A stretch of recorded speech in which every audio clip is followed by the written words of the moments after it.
Good afternoon, shopkeepers and do-it-yourselfers.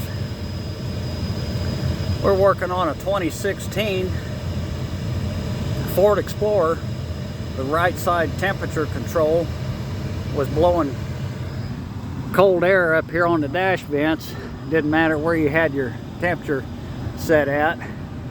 It's set on high now and it's blowing nice and warm. But there's another video on here that says this one is the right temperature control, but that's actually the recirc door motor, and that's not the right side temperature controller. It's this one right here. But I took this one off so I could get the cabin door filter cover off to give me just a tad bit more room to get in here at work. But one screw here, the connector's up here in the top, and this is a harness protector, kind of a routing deal. I took a razor blade and cut kind of a half round right here to give me more room to get my tool in there. And anyway,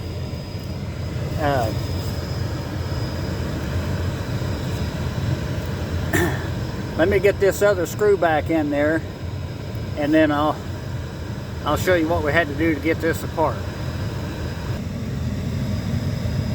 I guess before I do that, I'll show you.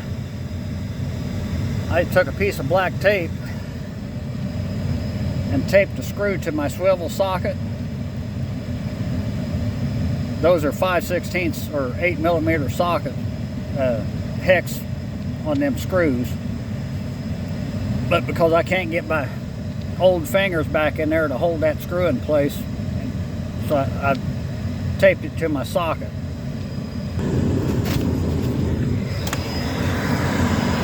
Okay. Now you can see that screw right there, center screen. I put it back in. It's in there. And that screw there, and the connector's up there on the top. And the harness is all protected. It's not gonna be in the way. Okay, I'm gonna put the door back on. Now I can find it. See what I've done. Here it is.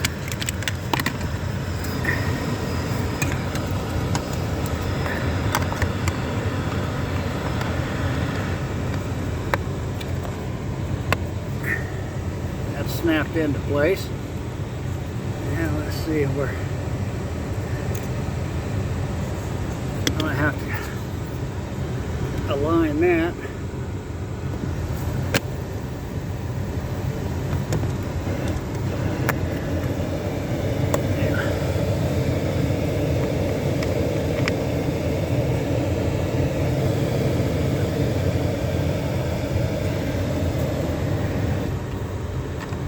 Good deal. It's working. Now I'll get them screws tight. Okay, that's secured, and we've confirmed that it's working. You can hear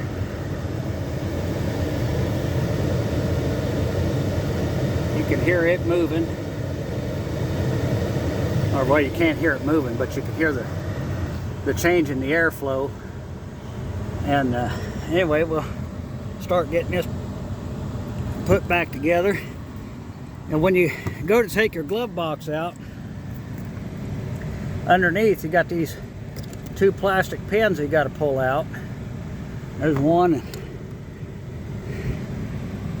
here's the other, and you got to pull kind of hard to get them to come out because they're spring locked, and they both pull toward the center. That one pulls this way and this one pulls that way, and that way when you let your glove box lid down, your glove box will slide off of these 3 pivot hinges.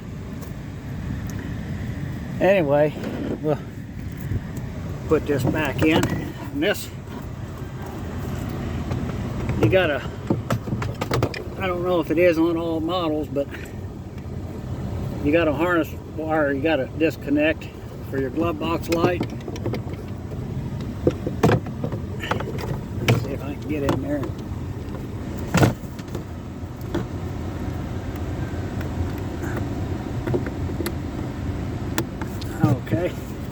Got that in.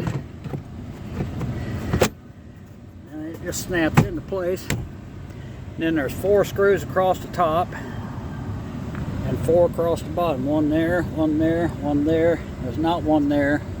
Then there's one there. 9/32. We'll get them put in. And we got these 8 screws put in.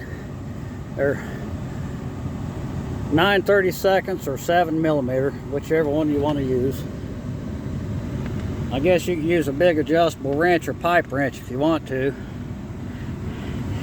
But to get to the top 4 screws, you have to remove this trim piece. And it's just those tension, body trim tension clips that holds it in there. And it just snaps back in. You just grab it here on the side and snatch it loose. And so now we're ready to put the glove box door back in. I don't know if I can. I'll just have to set it in there and then we'll get back with you.